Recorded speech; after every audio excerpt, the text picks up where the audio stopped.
The assassins paused, confused by the sudden change in atmosphere. They looked at the shirtless, battered knight, and then at the princess holding a dull letter opener as if it were Excalibur. "Is she serious?" the first assassin asked. "Kill the knight, grab the girl," the second ordered. They lunged. Time did not slow down, that was a cliché for amateurs. Time remained constant, I simply stepped outside of its constraints.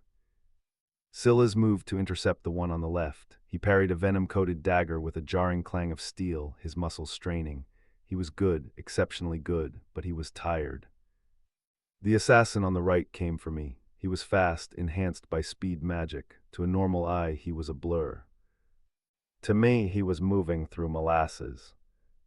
Truly, I sighed, sidestepping his thrust with a minimal tilt of my hips. The dagger passed inches from my ribs. Your footwork is atrocious. I brought the brass letter opener down. I didn't stab him. That would be messy.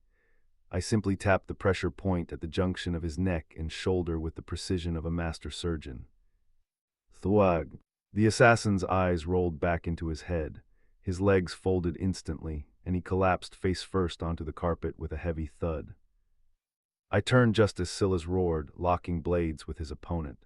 The assassin kicked Silas in his injured knee, bringing the big man down. The assassin raised his dagger for the killing blow. "Oh, for heaven's sake," I muttered. I flicked my wrist. The letter opener left my hand, spinning through the air with a terrifying hum. It struck the flat of the assassin's dagger just as it descended, shattering the blade into shrapnel. The assassin gaped at his broken hilt. He looked at me. He looked at the letter opener embedded deep in the oak bookshelf across the room. Who are you?" he stammered. I walked toward him. I didn't run. I didn't rush. I simply walked, letting the full weight of my SS plus rank killing intent wash over him. The air around me grew cold, pressing down with the weight of the ocean depths. The red warning lights of the room seemed to dim in deference to the darkness radiating from me.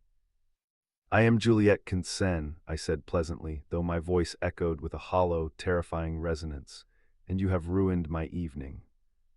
The assassin dropped his broken weapon. He fell to his knees, his will completely shattered by the sheer metaphysical pressure I was exerting. He began to weep silently. "Sleep," I commanded.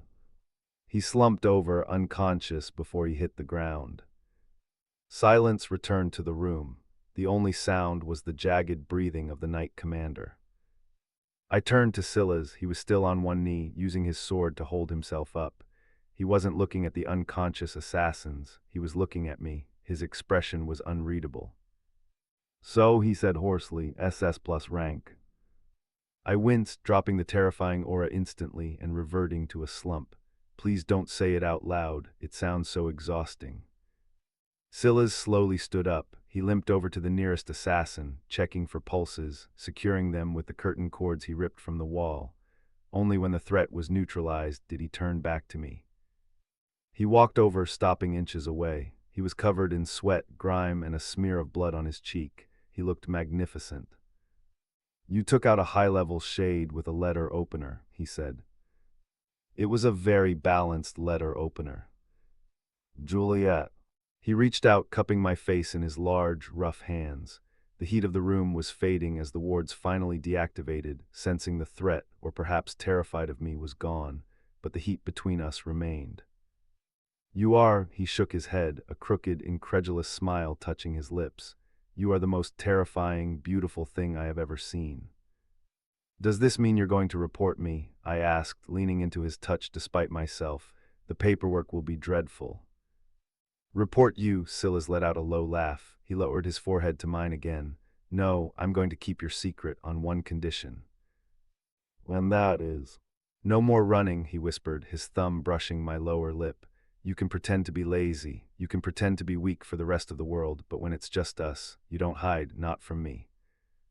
I looked up at him, seeing the adoration and the challenge in his eyes. It promised work, it promised effort, it promised a distinct lack of napping. But as he leaned down and kissed me again, softly this time, a seal on a pact forged in sweat and secrets, I decided that perhaps, just this once, a little effort might be worth it. "Very well," I murmured against his mouth, "but I expect snacks," in silence about the letter opener. Silas smiled, pulling me flush against his chest. Done. Outside, the first shouts of the palace guards could be heard approaching the broken skylight. But in the center of the ruin, wrapped in the arms of my doom, I finally felt safe.